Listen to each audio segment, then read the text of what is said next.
Kurd तुर्क हैं, ठीक है। कुर्द जो एक शाम और तुर्की के बॉर्डर के ऊपर जो यहाँ पे कबीला रहता है, तुर्कों का ही कबीला है, ठीक है, वो कुर्द तुर्क हैं। तो वो जो है वो उस कबीले से इनका ताल्लुक था और इंतहाई जो है वो नडर और बहादुर और एक अजीम कहा जाता है ना, जैसे अजीम लीडर, एक अजीम लीडर थे मुसलमानों के, एक शानदार लीडर थे। और एक ख्वाब लेके ये जो है वो लीडरशिप के अंदर आए। ख्वाब था इनका, और ख्वाब क्या था कि बैतुल मक़दिस को फतह करना। माना जाता है कि जिस दिन से ये आर्मी के अंदर आए और उसके बाद से जब से ये इनको इख्तियार मिला वहां पे, तो इन्होंने ये जो है अपने इस ड्रीम के लिए काम किया, हर लम्हा इसके लिए काम किया कि इन्होंने बैतुल मक़दिस को आज़ाद करवाना है। सलाहुद्दीन अय्यूबी खुद ये मानते हैं कि जब वो बैतुल मक़दिस की फतह को जा रहे थे तो मानते हैं कि उनके जो दादा हैं, ठीक है, उनके दादा जो है उन्होंने स्टोरी वो सुनाई थी अपने बाप को, यानी कि इनके वालिद साहब को। किस तरह किसकी स्टोरी? बैतुल मक़दिस की, कि भाई किस तरह से बैतुल मक़दिस जो है मुसलमानों के लिए अहम है और किस तरह से जो है वो ईसाइयों ने इसे हासिल कर लिया और अब ईसाइयों से हासिल करना क्यों ज़रूरी है। तो जो इनके वालिद हैं, यानी कि जो सलाहुद्दीन अय्यूबी के वालिद हैं, उन्होंने जो है ये ख्वाब जो है फिर सुनाया अपने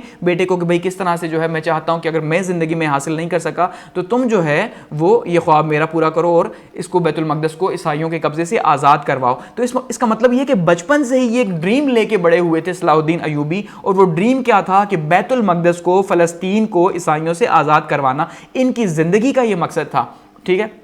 अब जैसे मैंने कहा कि हर साइड पे कोशिश की गई मुसलमानों को तकसीम करने की और मुसलमानों को अयाशी में डालने की, जैसे उन्होंने औरतें भेजी या जो उन्होंने स्पाई सिस्टम रखा, जो उन्होंने पैसे तकसीम किए, तो उसमें उन्होंने सुल्तान सलाहुद्दीन अय्यूबी को भी ऐसा नहीं कि बख्शा होगा। इवन 4 बार जो है वो कत्ल के अटैक किए गए सुल्तान सलाहुद्दीन अय्यूबी के ऊपर हशीशैन के थ्रू, ठीक है। ये जो हसन बिन सबा का जो फ़िरका था जिसके ऊपर मैं ऑलरेडी बता चुका हूँ कि करामता की एक ब्रांच थी, ठीक है, और करामता जो है ये इस्माइली जो शिया हैं उन्हीं की एक ब्रांच में से है। तो वो करामता जो ईरान के अंदर थे तो उनको कहा जाता था हसन बिन सबा के ताल्लुक था उस फिरके का। तो उस फिरके ने हशीशैन, जो कि जिसको पाकिस्तान में आप नॉर्मली कहें चर्स पीते थे, ठीक है, और चर्स और नशा पी के जो है वो कत्ल किया करते, तो बड़े बड़े लोगों को उन्होंने कत्ल किया। तो 4 बार उन्होंने भी कोशिश की सुल्तान सलाहुद्दीन अय्यूबी को कत्ल करने की, लेकिन वो नाकाम हुए क्योंकि अल्लाह ने इनसे काम लेना था। तो एक्चुअली में ये उसी ख्वाब के साथ, उसी ड्रीम के साथ कि बैतुल मक़दिस को जो है वो ईसाइयों से आज़ाद करवाना, इस ख्वाब के साथ ही बड़े हुए थे।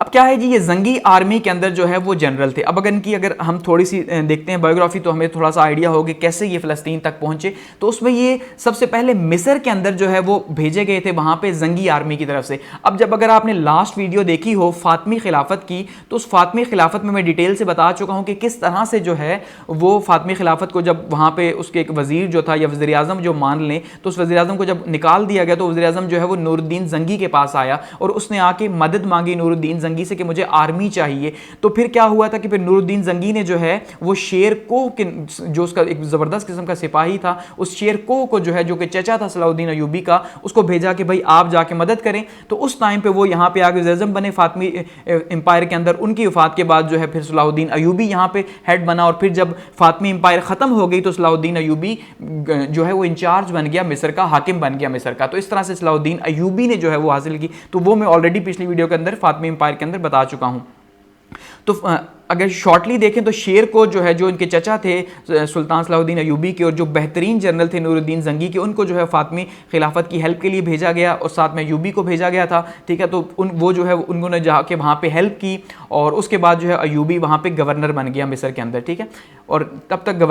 पहले तो गवर्नर नहीं था, इंचार्ज ही था, लेकिन उसके बाद जब फातिमी खिलाफत ख़त्म होगी तो फिर गवर्नर बन गया। उसके बाद वहाँ पर किंगडम अपना जो है वो इस्टेब्लिश कर लिया। उसके बाद जो है, अब जैसे मैंने कहा कि ये बचपन से ही ड्रीम था सलाहुद्दीन अय्यूबी का कि भाई उन्होंने जो है वो बैतुल मक़दिस को फ़तह करना है, बचपन से इस ख्वाब को लेके पैदा हुए थे। तो उस टाइम पे, जिस टाइम पे उन्हें मिस्र का गवर्नर बनाया गया, अब वो कि मिस्र का गवर्नर बने तो उस टाइम पे वो जंगी डायनेस्टी के अंडर आता था, इस बात को आपने समझना है। फिर जब नूरुद्दीन जंगी की वफ़ात हो गई 1174 के अंदर, तो उसके बाद वो जो जंगी डायनेस्टी थी वो भी एक्चुअली में अय्यूबी डायनेस्टी ही बन गई, यानी सलाहुद्दीन अय्यूबी ही को वो होल्ड मिला। और इस तरह से सलाहुद्दीन अय्यूबी ही ने जो है वो दमिश्क के अंदर भी हुकूमत की, वहाँ पे इन्हीं की हुकूमत आ गई दमिश्क के अंदर भी 1174 के बाद, क्योंकि 1174 से पहले दमिश्क के अंदर नूरुद्दीन जंगी थे। तो उसके बाद जब उनकी वफ़ात हुई तो फिर इसका मतलब है सुल्तान जो सलाहुद्दीन अय्यूबी हैं उनका होल्ड आ गया मिस्र के अंदर भी, ठीक है। एक साइड पे मिस्र है और दूसरी साइड पे जो है वो दमिश्क है, लेकिन ये फिलहाल मिस्र के अंदर ही मौजूद थे क्योंकि मिस्र जो है वो बहुत ज़्यादा खतरे में था उस टाइम पे। मिस्र के अंदर उस टाइम पे हालात ये थे कि वहाँ पे जो है वो सुडानी जो है उनकी बगावतें बहुत बड़ा प्रॉब्लम बनी हुई थी, क्योंकि सुडानियों का इन्फ्लुएंस बहुत ज़्यादा था। तो सुल्तान सलाहुद्दीन अय्यूबी अयूबी ने सूडानियों का इन्फ्लुएंस खत्म किया, उनकी फौज को तोड़ा, ठीक है, मिस्र की जो फौज बनी हुई थी और वहां पे नई फौज भर्ती की, और इस मकसद से फौज भर्ती की कि ये फौज कल को जाके बैतुल मकदस को फतह करेगी। यानी सुल्तान सलाहुद्दीन अयूबी ने एक एक दिन जो गुजारा मिस्र के अंदर, ठीक है, वो इसी ख्वाब से गुजारा कि मैं यहां पे आर्मी बिल्ड करूंगा और ये आर्मी जो है फिर आहिस्ता आहिस्ता एक्सपेंशन करेगी, एक्सपेंशन करती करती कल को ये क्या करेगी, बैतुल मकदस को फतह करेगी। तो ये ख्वाब जो है वहां पे कंप्लीट होता है। उसका मतलब ये काफी टाइम लगा, काफी साल जो है मिस्र के अंदर सलाहुद्दीन अयूबी ने गुजारे और वहां पे गुजार के अपनी आर्मी को ट्रेन किया और खुद को जो है वहां पे इसके लिए तैयार किया। उसके बाद जब नूरुद्दीन जंगी की 1174 में वफात हो गई तो ये बन गए जी सलाहुद्दीन अयूबी किंग बने। अब जो है इन्होंने ये सिलसिला शुरू किया कि भाई अब जो है मुझे आगे बढ़ना चाहिए और आगे बढ़ के जो है वो अपने मकसद की तरफ बढ़ना चाहिए, उसे हासिल करना चाहिए। लेकिन उस मकसद से पहले क्या ज़रूरी था कि सुल्तान सलाहुद्दीन अयूबी ये समझते थे कि भाई अब सबसे इंपॉर्टेंट चीज़ क्या है कि पहले मुसलमानों को जो है वो उनके होश ठिकाने लगाए जाएं, क्योंकि मुसलमान जो आपसी तकसीम में हैं और मुसलमान जो ईसाइयों की मदद कर रहे हैं खास करके, इस मदद को रोका जाए। क्योंकि ये बात तो जानते थे, क्योंकि माना ये जाता है कि अगर एक साइड पे बहुत ही टफ किस्म का जो स्पाई सिस्टम इंट्रोड्यूस करवाया था ईसाइयों ने, ठीक है, या चर्च ने जो है वो इंट्रोड्यूस करवाया था, तो दूसरी साइड पे उसका तोड़ किया था सलाहुद्दीन अयूबी ने, क्योंकि इन्होंने भी जो जासूस अपने भर्ती किए थे वो इतने एक्टिव थे कि उस टाइम पे किसी भी मुस्लिम जो सल्तनत थी उसके अंदर इतने ज्यादा एक्टिव जासूस नहीं थे। जो जासूस जो है वो इन्होंने इंट्रोड्यूस करवाए, तो जो ट्रेनिंग इन्होंने जो कमांडोज की थी खास करके इसके लिए कि सलाहुद्दीन अयूबी की जितनी जंगें लड़ेगी वो कमांडोज और जासूसों की वजह से ही कामयाब हुई। कि एक साइड पे कमांडोज थे, वो कुछ लोग जो ट्रेन थे जो कि रात को जाके हमला करते, किसी भी तरह से उनको नुकसान पहुंचाते, उनके ऊपर अटैक करते, ठीक है, और दूसरा जो है पहले से खबरें जो लीक करवाते, वो स्पाई सिस्टम था, जासूस बताते कि वहां पे क्या हो रहा है, वहां पे क्या। तो एक साइड पे यानी कि अगर चर्च का बहुत स्ट्रॉन्ग स्पाई सिस्टम था, दूसरी साइड पे सलाहुद्दीन अयूबी का भी कोई कम स्पाई सिस्टम जो है वो स्ट्रॉन्ग नहीं था, बल्कि ये भी उसके मुकाबले का था। ठीक है, सिर्फ ये है कि चर्च लड़कियों को भी इस्तेमाल करता था, जबकि सलाहुद्दीन अयूबी जो है वो औरतों की इज्जत करते और इनको प्रोटेक्ट करते थे। इनको गुस्सा था इस बात का कि क्यों वो लड़कियों को इस्तेमाल करते हैं। तो इस तरह इन्होंने जब सफ़र शुरू किया कि भाई अब मुझे बैतुल मकदस को फतह करना है बादशाह बनने के बाद, तो इन्होंने सबसे पहले जो है वो हलब आए, ठीक है, और हलब में जितने भी यहाँ पे उमरा और वज़रा थे उनको ठिकाने लगाया, उनको जो है वो जो यानी कि लाइन से हटे हुए थे उनको ज़रा सीधा किया। उसके बाद दमिश्क का मुहासरा किया। यहाँ पे दमिश्क के ऊपर जो है जंग, तो खैर अपना इसे कहे एक छोटी जंग हुई जिसमें जो है मुसलमान हाकिमों के खिलाफ ही थी, जिसमें उन्होंने जो है वो दमिश्क के मुसलमानों को भी बताया कि अब मैं अगर फ़लस्तीन फतह करने निकल रहा हूँ तो इसका मतलब ये हरगिज़ नहीं कि आप जो है वो किसी भी ईसाई की मदद करें, आप किसी ईसाई की मदद नहीं करेंगे। तो जब इन मुसलमान इलाकों को यहाँ पे जाके सलाहुद्दीन अयूबी ने इनके होश ठिकाने लगाए इन उमरा के, तो उसके बाद अब अगला टारगेट था सलाहुद्दीन अयूबी का फ़लस्तीन, कि अब वो फ़लस्तीन में दाखिल हो सकता था और बैतुल मकदस की फतह के लिए बढ़ सकता था जो कि ईसाइयों के कब्जे में था। ठीक है, अब आगे बढ़ते हैं और बात करते हैं जी सलाहुद्दीन अयूबी की फतूहात की, कि सलाहुद्दीन अयूबी ने अब यहाँ मैप अगर देखिए तो यहाँ पे अलेपो है, ठीक है, और यहाँ पे जो है ये दमास्कस है, ये दमिश्क, हलब और यहाँ पे दमिश्क। जब यहाँ पे सलाहुद्दीन अयूबी ने, अब ये इसके सलाहुद्दीन अयूबी के किंगडम का हिस्सा था एक किस्म का, ठीक है, कि सलाहुद्दीन अयूबी ने यहाँ पे और यहाँ पे दूसरी साइड पे कायरो के अंदर कैपिटल था, तो ये मिस्र भी और ये जो इलाका था ये भी सलाहुद्दीन अयूबी के अंडर अब आ चुका था। ठीक है, और ये इलाका सलाहुद्दीन अयूबी की डायनेस्टी के अंदर था। अब उसके बाद यहाँ से फ़लस्तीन, ये जो आपको यहाँ दिखाई दे रहा है, तो इस फ़लस्तीन के अंदर आना था और यहाँ से जो है ये जो जेरूशलम है ये टारगेट था सुल्तान सलाहुद्दीन अयूबी का, कि यहाँ पहुँचना है और यहाँ फ़तह करना है। लेकिन वो कहते हैं एक आग का दरिया है, तो ये बिल्कुल आग का दरिया है कि यहाँ पे जो है वो पहुँचना तो है, लेकिन यहाँ पहुँचना इतना आसान नहीं कि हर जगह पे जो है वो ईसाई मौजूद हैं, ईसाइयों के किले मौजूद हैं यहाँ पे, और बहुत स्ट्रॉन्ग आर्मी जो है उनकी यहाँ पे इसको प्रोटेक्ट करने के लिए मौजूद है। छोटी छोटी जगह पे वॉर जो है वो सलाहुद्दीन अयूबी को करनी थी यहाँ पे। तो जब उस साइड से फ्री हुए मुसलमानों की साइड से, तो फिर जो है वो सलाहुद्दीन अयूबी ने एक सफ़र शुरू किया उसके बाद अपने ख्वाब की तरफ। वो जो ख्वाब था कि बैतुल मकदस जो है उसको ईसाइयों से आज़ाद करवाना, कि अब पता था सलाहुद्दीन अयूबी को कि वहाँ पे जो यरूशलेम के अंदर जो मुसलमान हैं उनकी क्या हालत हो रही होगी, ठीक है, और वो किस हालत में, क्योंकि मैं आपको बता चुका हूँ कि जो जासूस थे वो ऑलरेडी खबरें दे रहे थे और जासूस पहले से मौजूद थे यहाँ पे हर इलाके के अंदर। उन्होंने खबर दी हुई थी कि कहाँ पर कितनी फ़ौज है, कहाँ पर किस तरह का इंतज़ाम है और किस तरह से जो है वो इसको प्रोटेक्ट किया जा रहा है, और मुसलमानों के खास करके क्या हालत है, और जो कैद के अंदर जो है वो बेहिसाब बेशुमार मुसलमान जो है वो हर किले के अंदर 3-4 हज़ार मुसलमान कैद हैं, और उनके साथ क्या क्या सलूक हो रहा है, मुसलमानों के साथ खास करके फ़लस्तीन के अंदर बैतुल मकदस के अंदर क्या सलूक हो रहा था, किस तरह से उनकी लड़कियों की इज्जतें लूटी जा रही थी और किस तरह से उनके ऊपर जुल्म किए जा रहे थे। ये सारी खबरें सुल्तान सलाहुद्दीन अयूबी के पास पहुंच रही थी।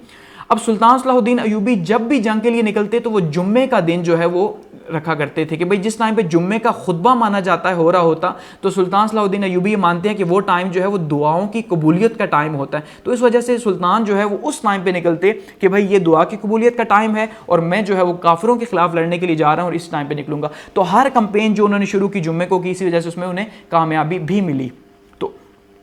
अब उसमें क्या हुआ जी, अब अय्यूबी का सफ़र जो है वो शुरू हो गया और इस तरह से जो है वो सबसे पहली जो जंग हुई, जो सबसे इंपॉर्टेंट जंग थी, ठीक है, और वो थी बैटल ऑफ हतैन, ठीक है। बैटल ऑफ हतैन भी से कहा जाता है, ये battle of the horns of Hattin भी कहा जाता है। ये जो हतैन है, ठीक है, यहाँ पे ये पहली जंग हुई हतैन के मकाम के ऊपर, और जैसे मैंने कहा कि इसे हॉर्न्स ऑफ हतैन भी कहा जाता है क्योंकि ये किला जो था इसकी दोनों साइडों पर जो है वो लावे वाले पहाड़ थे, नोकीले लावे के पहाड़ थे, और ये पूरे का पूरा इलाका जो था वो बहुत ही ज़्यादा पथरीला था। तो इससे पहले जो है सुल्तान सलाहुद्दीन अय्यूबी ने एक मीटिंग कॉल की और उस मीटिंग के अंदर जो है अपने जनरल्स के साथ मीटिंग की और ने बताया कि भाई अब हमारा आखिरी सफर शुरू हो चुका, कि अब हम उस मकसद के लिए जिसके लिए इतने सालों से हम कोशिश कर रहे हैं बैतुल मक़दस को फतह करवाना, तो अब हमें उसके लिए पहुंचना है और अब कोई भी जो है अपनी पीठ नहीं दिखाएगा, इसलिए अब हमें जो है वो जमा मर्दी से लड़ना है। और साथ में ये ऑर्डर भी दिया हुआ था कि मुसलमानों को ये दिखाओ कि क्या हालत उन्होंने, मुसलमान आर्मी को ये नहीं दिखाओ कि उन्होंने मुसलमानों की क्या हालत की हुई है यहाँ पे अपने इलाकों के अंदर, ताकि उनके अंदर जोश पैदा हो, ठीक है। तो बैटल ऑफ हतैन जो है यहाँ पे अगर आप देखिए तो ये आपको बैटल ऑफ हतैन यहाँ पे दिखाई दे रही है, ये एरिया है वो जहाँ पे पहली जंग जो है वो सुल्तान सलाहुद्दीन अय्यूबी ने लड़ी, एक पहली बड़ी जंग, ठीक है। अब क्योंकि यहाँ पे यहाँ का जो किले का इंचार्ज था, ठीक है, वो फेडरिक था। अब ये जो फेडरिक था ये पहले भी कोशिश कर चुका था, 4 बार सुल्तान सलाहुद्दीन अय्यूबी को मरवाने की भी कोशिश ये कर चुका था ये शख्स। तो यहाँ पे ये एक्सपेक्ट बिल्कुल नहीं कर रहे थे कि मुसलमान यूं अचानक से पहुंच जाएंगे, क्योंकि सुल्तान सलाहुद्दीन अय्यूबी ने एक पूरे की पूरा वॉर प्लानिंग की और वॉर प्लानिंग करके अपनी फौज को तकसीम किया और एक फौज अलग अलग, हर फौज को अलग अलग रास्ते से भेजा और जासूसों को कहा कि भाई इसकी खबर किसी भी सूरत जो है वो नहीं पहुंचनी चाहिए उन तक कि मुसलमान फौज जो है वो यहाँ पे बढ़ रही है। ऐसे में जब उन्हें पता ही नहीं चला और सुल्तान सलाहुद्दीन अय्यूबी ने यहाँ पे पहाड़ी इलाका था क्योंकि, तो पहाड़ी इलाकों में जो ऊंची चोटियां थी वहां पे कब्जा कर लिया और इस तरह से ये जंग हुई और इस जंग में जो है मुसलमान कामयाब हुए और इस तरह ये 3 और 4 जुलाई को ये जंग लड़ेगी 1187 को। तो 1187 को जुलाई के महीने में पहली जंग का आगाज हुआ जो सलाहुद्दीन अय्यूबी की तरफ से जो किया गया और वो भी ईसाइयों के खिलाफ, ठीक है। और इस तरह से जो है सलाहुद्दीन अय्यूबी को शानदार कामयाबी मिली अपनी जंगी हिकमत अमली की वजह से और ये हतैन जो है इसका किला फतह हुआ और यहाँ का जो फेडरिक किंग था वो भाग गया। अब यहाँ पे ये भी इंटरेस्टिंग बात है कि जो हतैन है यहाँ पे 7 हुक्मरान मौजूद थे। यहाँ पे जो 7 रियासतें थी ये जो अरब के अंदर बन चुकी थी इनकी, ठीक है, ईसाइयों की, तो 7 रियासतों के बादशाह और उनकी फौज मौजूद थी, उन सबको यहाँ पे शिकस्त दी गई, सबको शिकस्त दी गई, यहाँ पकड़ा गया। और बैटल ऑफ हतैन के अंदर और क्या हुआ जी कि यहाँ पे बैटल ऑफ हतैन के अंदर जो है यहाँ पे इनका बड़ा जो है वो पॉप पहुंचा हुआ था, ठीक है, और बड़ा पॉप जो पहुंचा हुआ था वो बड़ी सलीब लेके पहुंचा था। ये वो सलीब थी जिसके ऊपर ईसाई हल्फ लेते हैं अपने मजहब का। ये सबसे बड़ी सलीब थी जो कि अकरा जो है एक किला था वहां पे रखी हुई थी। यहां अगर आप मैप के अंदर देखिए तो ये आपको यहां अकरा दिखाई देगा, तो यहां अकरा के अंदर जो है ये सलीब रखी हुई थी। तो जब हतैन की वॉर हुई तो ये अकरा से ईसाई जो है पॉप ये लेके यहां पे आ गया, ठीक है, और यहां पे जंग के अंदर लेके आया कि भाई यहां पे जो ईसाई हैं उनको जोश दिलाया जाएगा और उन्हें बताया जाएगा कि आप मुसलमानों के खिलाफ नहीं लड़ रहे बल्कि आप सलीब के लिए लड़ रहे हो, सलीब की इज्जत के लिए लड़ रहे हो। लेकिन ये सलीब भी किसी काम ना आई। इवन ये सलीब सुल्तान सलाहुद्दीन अय्यूबी के कब्जे में चली गई और सुल्तान ने इसे अपने कब्जे में ले लिया और यहाँ पे हतैन का जो किला था यहाँ से 4000 लोगों को जो है वो आज़ाद करवाया गया जो मुसलमान कैदी थे यहाँ पे, ठीक है। और इस तरह से, और ये जो 6 बादशाह थे इनमें से एक भाग गया 7 में से, और 6 जो है उसको सुल्तान सलाहुद्दीन अय्यूबी ने कैद कर लिया और उनमें से बाद में एक को जो है वो कत्ल कर दिया। एक को कत्ल इसलिए किया क्योंकि वो शख्स था, ठीक है, जो जब भी जो हाजियों के जो यहाँ से जाया करते थे काफिले, जब भी जो शाम और जो मिस्र है इसके जो काफिले जब हज करके जो लोग वापस आते तो ये उनको लूटा करता था। तो सुल्तान सलाहुद्दीन अय्यूबी ने माना जाता है कसम खाई हुई थी कि मैं इस शख्स को जो है वो जिंदा नहीं छोड़ूंगा, इसलिए सुल्तान सलाहुद्दीन अय्यूबी ने उसको कत्ल कर दिया, ठीक है। और बाकी जो है उनको फिर बाद में जो है वो आस्ते आस्ते नेगोशिएशंस के तहत जो है वो छोड़ा। अब उसके बाद क्या हुआ जी, अब जैसे सलीब सबसे बड़ी सलीब भी इसके कब्जे में आ गई, सलाहुद्दीन अय्यूबी कब्जे में, और हतैन का जो है मैदान भी फतह हो गया। उसके बाद अब जो है वो उम्मीद की जा रही थी कि सुल्तान सलाहुद्दीन आगे बढ़ेगा, तो आगे जो है सुल्तान सलाहुद्दीन अय्यूबी ने दूसरी वॉर की जी अकरा के अंदर, ठीक है, यानी अकरा जो है वो अगला टारगेट था। अब यहाँ मैप के अंदर आप देखें तो ये हतैन है और दमास्कस यहाँ ये दमिश्क, तो दमिश्क से ये पहला पड़ाव हतेन का हो गया और अगला ये समंदर के किनारे है अकरा। ठीक है, तो ये समंदर के किनारे जो अकरा है ये बहुत इंपॉर्टेंट है। जैसे आप इसे कह लें कि जैसे हमारा मदीना हमारे लिए अहम है, ठीक है, इसी तरह से ईसाइयों के लिए जो उनका मक्का है वो तो बैतुल मक़दस है, ठीक है, यहाँ पे जो बैतुल मक़दस है, लेकिन जो उनका मदीना है वो अकरा है। उसकी वजह यह है कि अकरा की ये जो बड़ी सलीब थी ये अकरा के अंदर थी और अकरा के अंदर इन्होंने इस तरह की चीज़ें रखी हुई थी वहाँ के चर्च के अंदर, किला के अंदर, कि जो जिसको वो इन्होंने इतनी ज़्यादा अहमियत दी हुई थी कि भाई ये हमारा जो है वो बहुत ही अहम जगह है हज करने की, ईसाइयों के हज करने की। तो इस तरह से इस वजह से सुल्तान सलाहुद्दीन अय्यूबी ने जो अगला टारगेट रखा वो अकरा रखा, ताकि समंदर का ये किला अगर फतह होगा तो यहाँ से इनको मदद नहीं मिल सकेगी। ठीक है, ऐसे में क्या हुआ जी कि 4000 मुसलमान तो अकरा के किले के अंदर से भी, अब क्योंकि पहले वहाँ से भी आज़ाद हो चुके थे, यहाँ पे अकरा के किले के अंदर से भी 4000 मुसलमानों को आज़ाद करवाया गया और 2 जुलाई को जो है वो, तो ये जो है यहाँ पे ये 2 नहीं बल्कि 8 जुलाई है। तो उसके बाद जब 4 जुलाई को यहाँ पे हतेन की बैटल ख़त्म हुई तो यहाँ से फिर मूव करके अकरा पहुँचे और 8 जुलाई को 1187 को सुल्तान सलाहुद्दीन अय्यूबी ने एक और बहुत इंपॉर्टेंट शहर, जैसे मैंने कहा कि ये ईसाइयों का मदीना जो है वो कैप्चर हो गया, तो 1187 के अंदर ये अकरा भी जो है इसका किला भी फतह हो गया। गो कि इसको बहुत स्ट्रॉन्ग माना जाता था, बहुत ही ज़्यादा स्ट्रॉन्ग। जब हम 3rd के ऊपर जाएंगे तो उसमें देखेंगे कि किस तरह से जो है यहाँ पे फिर खैर बाद में मुसलमानों के साथ भी क्या हुआ। तो यहाँ पे जो है इसको बहुत स्ट्रॉन्ग माना जाता था, लेकिन क्योंकि यहाँ पे ये खबर पहुंच चुकी थी कि भाई बड़ी जो सलीब है जिसके ऊपर पूरी दुनिया के ईसाई हल्फ लेते हैं वो भी सुल्तान सलाहुद्दीन अय्यूबी के कब्जे में है, एक ये खबर पहुंच चुकी थी और दूसरा ये खबर पहुंच चुकी थी कि जो 6 के 6 या 7 के 7 जो हेड हैं वो सारे के सारे भी सुल्तान सलाहुद्दीन अय्यूबी के कब्जे में हैं, जो बादशाह हैं सारे, और हतेन जो है वो फतह हो चुका। तो इसका मतलब यहाँ पे अकरा का मुहासरा बहुत आसान था, इस शहर का मुहासरा किया गया, उसके बाद इसको फतह कर लिया गया। और यहाँ से माना जाता है कि एक शख्स मिला हरमन नाम का।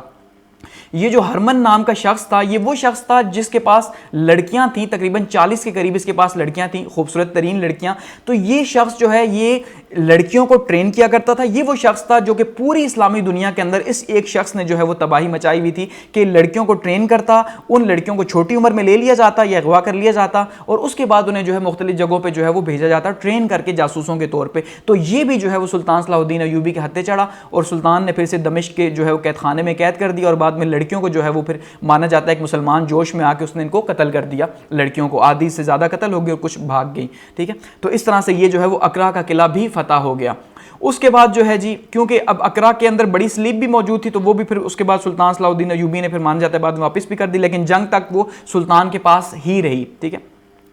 उसके बाद जो है वो 30 जुलाई को सुल्तान ने जो ये फतह किया जी बैरूत को, यानी कि बैरूत जो है वो आज का जो लेबनान है, लेबनान का जो कैपिटल है वो है बैरूत। ठीक है, तो ये बैरूत जो है उसको फतह किया गया 30 जुलाई 1187 को जो है वो फतह। इसका मतलब 4 जुलाई को एक फतह हुई, 1 जुलाई के महीने के अंदर 8 जुलाई को दूसरा बड़ा शहर फतह हुआ और 30 जुलाई को जो है वो तीसरा बड़ा शहर फतह हो गया। क्यों? क्योंकि एक तो अय्यूबी की जो वॉर टैक्टिक्स थी वो बहुत जबरदस्त किस्म की थी और खास करके जो कमांडोज का रोल रहा इन वॉर्स के अंदर वो बहुत ज्यादा इंपॉर्टेंट था, क्योंकि कमांडोज क्या करते कि रात की तारीकी के अंदर जो है वो जितनी भी फौज होती उसके ऊपर अटैक करते, उसका जो पीछे का हिस्सा है उस पर अटैक करते और वापस आ जाते। ऐसे में जब वो उनके अंदर हलचल मची हुई होती और वो अपनी लाशें उठा रहे होते, ऐसे में मेन फौज जाती और वहां पे अटैक करती और तबाही मचा देती। इसलिए जो गोरिल्ला टैक्टिक्स थी सुल्तान अय्यूबी की और जो इनका जासूसी का निजाम था, पहले ही बता चुका हूं, इसने इन जंगों में बहुत इंपॉर्टेंट रोल प्ले किया। कोई भी जंग ऐसी नहीं हुई जिसमें एक साइड पे सुल्तान सलाहुद्दीन अय्यूबी की फौज हो, दूसरी साइड पे दूसरी फौज और दोनों आपस में लड़ गई हो, नहीं,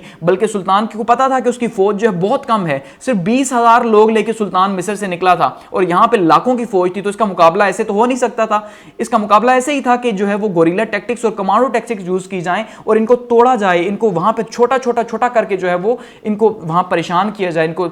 तबाह किया जाए। तो यही टेक्निक्स यूज हुई। उसके बाद जी बैटल ऑफ अस्कलान हुई 2 सितंबर 1187 को, यानी कि उसके बाद जुलाई के बाद जो है वो अगला जो मकाम था वो अस्कलान का था और अस्कलान भी एक बहुत ही इंपॉर्टेंट किला था और बहुत इंपॉर्टेंट शहर था। इसको जो है वो सुल्तान अय्यूबी ने 2 सितंबर को जो है वो फतह कर लिया अस्कलान के किले को, यानी कि वो तमाम बड़े बड़े किले जो कि रास्ते में आ रहे थे बैतुल मक़दस पहुंचने तक, सुल्तान सलाहुद्दीन अय्यूबी उन्हें फतह पे फतह करता जा रहा था। और सबसे इंपॉर्टेंट चीज कि जैसे जैसे खबरें पहुंचती जा रही थी अगले शहरों तक, तो वैसे वैसे जो ईसाई थे उनके जो हौसले थे वो और पसपा हो रहे थे कि भाई ये सुल्तान तो इतनी तेज मूव कर रहे हैं और इस तरह से आ रहा है तो इससे तो बचना बहुत मुश्किल है। तो आपको पता है वॉर तो हौसलों से लड़ी जाती है, तो हौसले तो पहले ही यहूदी जो ईसाई जो है वो जंगी हतैन के बाद छोड़ चुके थे। ठीक है,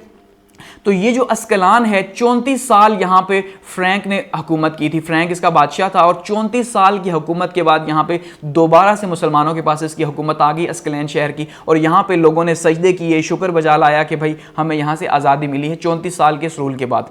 इसके बाद आगे बढ़ा, क्योंकि टारगेट जो है वो बैतुल मक़दिस है,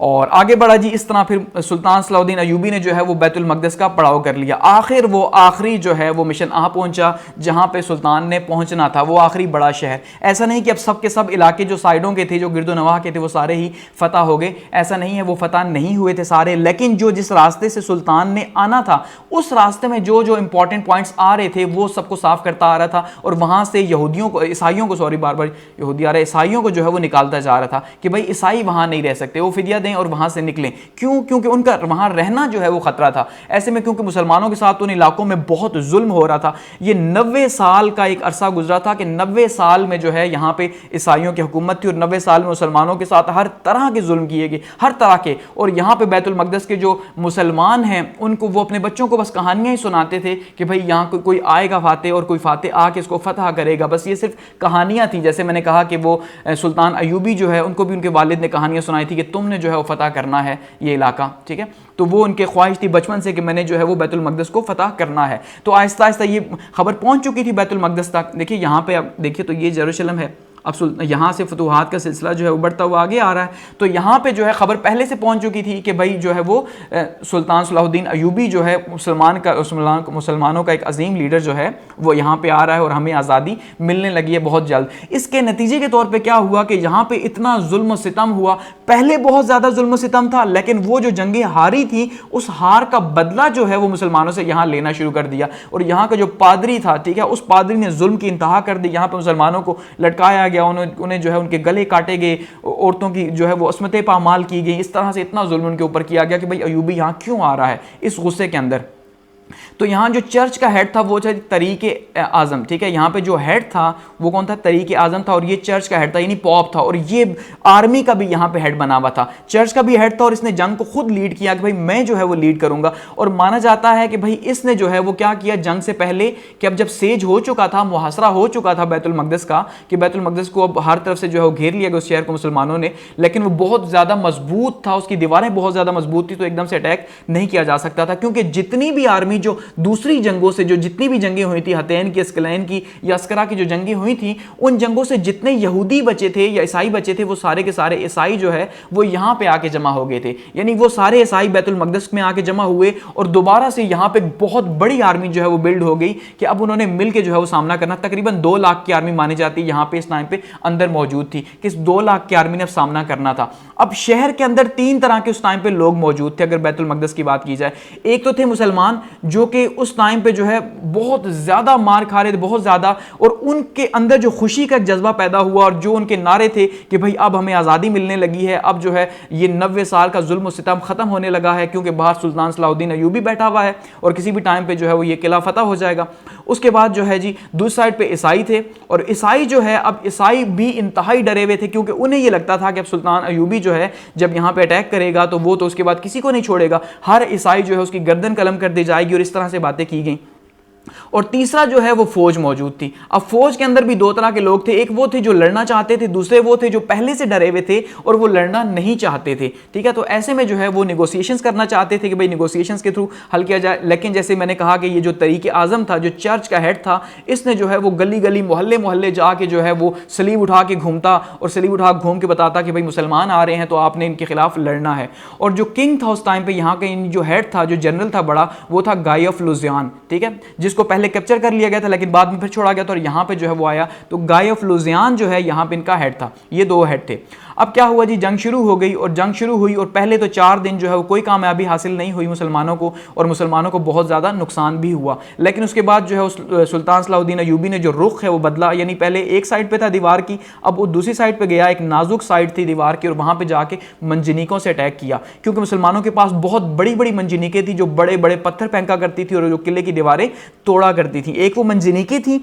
और दूसरा जो है वो साथ में कुछ इस तरह की फेंका करते थे कि एक आग लगे हुए, यानी आप गोले मान ले उन्हें कि वो आग लगे हुए गोले जब अंदर फेंके जाते तो वो आग लगाते और तरह जो है वो बहुत ज़्यादा जो है अंदर के हालात ख़राब होते और लोग ज़्यादा डरते। तो इस तरह से जो है फिर उसके बाद जब वहाँ से दीवार टूटी तो उस टाइम पे जो है वहाँ से मुसलमान अंदर दाखिल हुए जोश में और जाके मस्जिद अक्सा में फिर वहाँ पे उसको भी आज़ाद करवाया। तो इस तरह से जो है ये इस तरह से जंग का खात्मा हुआ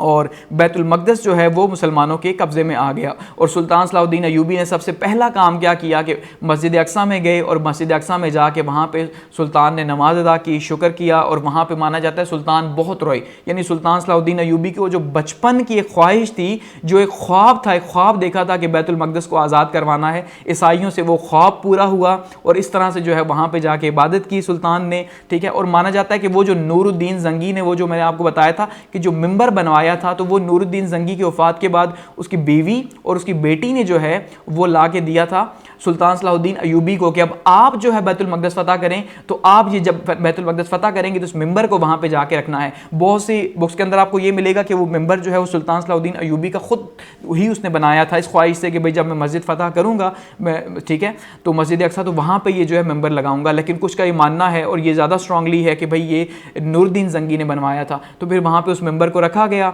और उसके बाद जो है फिर अनाउंसमेंट हुई कि भाई अब शहर से आप लोग जा सकते हैं और फिदिया दे के, ठीक है। फिदिया क्या रखा गया? 10 दरहम रखा गया, 5 दरहम रखा गया और 1 दरहम। बच्चों के लिए 1 दरहम रखा गया, औरतों के लिए 5 रखा गया और मर्दों के लिए 10 दरहम जो है वो रखे गए, ठीक है, कि भाई आप ये अदा करें और जाते जाएं। तो बहुत से लोगों ने अदा किया, जो नहीं कर सके तो माना जाता है उसमें से फिर सुल्तान ने एंड में जो बच गए थे खुद ही उन्हें छोड़ दिया और आज़ाद करवा दिया। और ये जो गाई ऑफ लुज़ियान है ये फिर उस टाइम पे कैद में था सुल्तान सलाहुद्दीन अय्यूबी की, बाद में फिर से भी आज़ाद कर दिया था एक सुलह के तहत कि भाई अब दोबारा तुम कभी भी मेरे सामने जंग पे नहीं आओगे। तो माना यह जाता है कि 27 रजब जो है जुम्मे का दिन था और 27 रजब को जो है जुम्मे के दिन ही सुल्तान सलाहुद्दीन अय्यूबी ने अटैक किया था यहाँ पे। जैसे मैंने कहा वो हर अटैक जुम्मे को करता था, हर जंग जुम्मे को, हतैन की जंग जुम्मे को, अस्करा जुम्मे को, ठीक है। तो इस तरह यहाँ पे 27 रजब फ्राइडे जो था यानी 2 अक्टूबर 1187 को जो है वो बैतुल मक़दस दोबारा से फतह हुआ। और यही 27 रजब थी जबकि नबी सल्लल्लाहु अलैहि वसल्लम ने जो है मेराज का सफ़र किया था। यानी इसी मेराज का सफ़र इसी बैतुल मस्जिद से और बैतुल अक्सा से जो है वो अक्सा मस्जिद से किया था, ठीक है, 27 रजब को। तो अब दोबारा 27 रजब को ही मुसलमानों ने इसको फतह किया। और इस तरह से कुछ लोग ये मानते हैं कि भाई 27 रजब को ही जो है वो दोबारा से जब एक यहाँ पे लास्ट वॉर होगी तो वो भी 27 रजब को ही होगी। एक ये कुछ एक पेशगोई प्रिडिक्शन मुसलमानों की तरफ से कुछ है, ठीक है। तो इस तरह से ये फतह हो गया।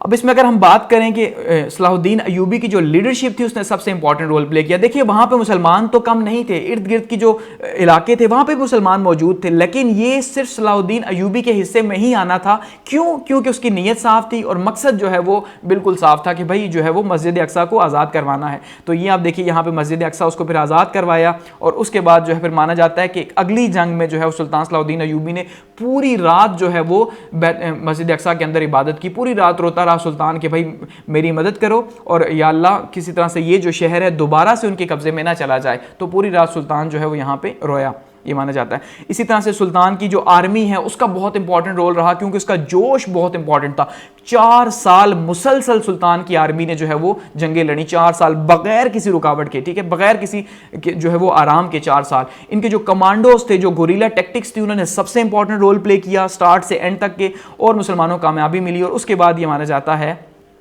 सुल्तान सलाहुद्दीन अय्यूबी कुछ दिन यहाँ रुका और उसके बाद वो दमिश्क चले गए क्योंकि उनकी फैमिली दमिश्क में थी। तो दमिश्क गए और वहाँ पे फिर जो है 4 माह जो है वो 4 माह के बाद सुल्तान सलाहुद्दीन अय्यूबी का इंतकाल हो गया। सॉरी, ये यहाँ पे सुल्तान का इंतकाल नहीं हुआ बल्कि अभी थर्ड जो है वो क्रूसेड हमारे पास रहती है क्योंकि अभी तो बैतुल मक़दस फतह हुआ है। तो अब इसके अगेंस्ट में जो थर्ड क्रूसेड होगी तो उसके बाद जो है फिर वो सुल्तान जो है उनका इंतकाल होगा, ठीक है। तो अब आगे बढ़ते हैं। यहाँ पे जो है वो सुल्तान सलाहुद्दीन अय्यूबी ने हम देखा कि फतह किया और उसके बाद एक कॉज जो है वो दे दी, यानी एक वजह दे दी